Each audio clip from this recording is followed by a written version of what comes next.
উস্তে গাছ, লাউ গাছ, মরিচ, বেগুন, সরিষা, আবার হলুদ। দেখেন চারিদিক দিয়ে হলুদ লাগাইছে। দেখেন এগুলো কিন্তু হলুদ, আর কয়েকদিন পরে হলুদ উঠাবে। আমাদের এখানে সেতালি ফসল বেশি হয়। সেতালি ফসলের মধ্যে আপনার মুসুরি থাকে, মটর থাকে, মসনে থাকে, রাই, সরিষাটা তো আগে হয়, আগে মানে উঠে যায় আর কি ফসলটা। আর অন্যান্য ফসল একটু দেরি হয়। এর ভিতরে হচ্ছে মটর যে কলাইটা আর কি, মটর কলাই বলি আমরা, মটর কলাই থাকে। এখন এইসব ফসল কমে গেছে, আগে আরও প্রচুর হতো এদিক দিয়ে।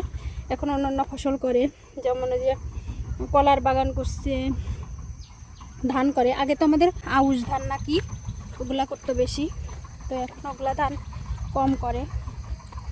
ওগুলো তো ফলন কম হয়, তো এখন বাদাম করে, যে চরে নদীর চারে বাদাম করে, বুঝছেন। দেখেন এগুলো হচ্ছে বাদাম গাছ, এগুলো বাদাম গাছ। তো ব্যাক ক্যামেরা করে আপনাদেরকে সুন্দর করে দেখাবেন। এগুলো হচ্ছে মরিচের ক্ষেত, এটা পুরাটাই মরিচের ক্ষেত। মানে এক জমিতে দেখেন কতগুলো ফসল করছে। দেখেন এটা মরিচ গাছ এখন মানে মরার দিকে চলে গেছে, এখন মানে অল্প হচ্ছে মরিচ। এই যে দুলার গুতোই দেখা যাচ্ছে না, দেখেন মরিচ।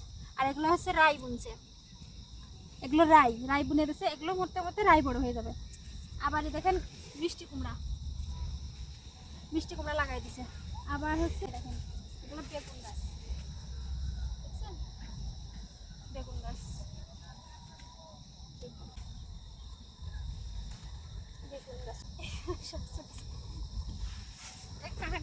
কাকাগের বই না, এগুলো ছেড়া যাবে না। আর বড় তো আছে, এগুলো দিয়ে হয়ে যাবে।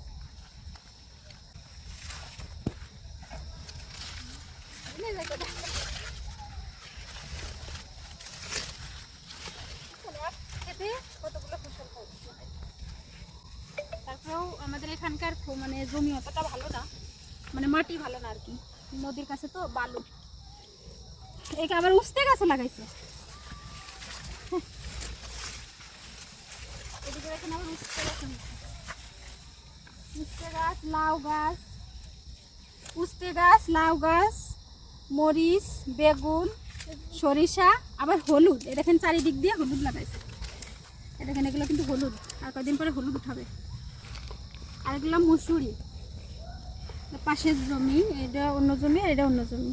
এগুলো যে মুসুরি ছোটো ছোটো, এগুলো চৈতালি ফসল, মানে এই চৈত বৈশাখ মাসে এগুলো হবে, উঠবে। মুসুরির ডাল আমরা যেটা খাই আর কি, সেটা হবে।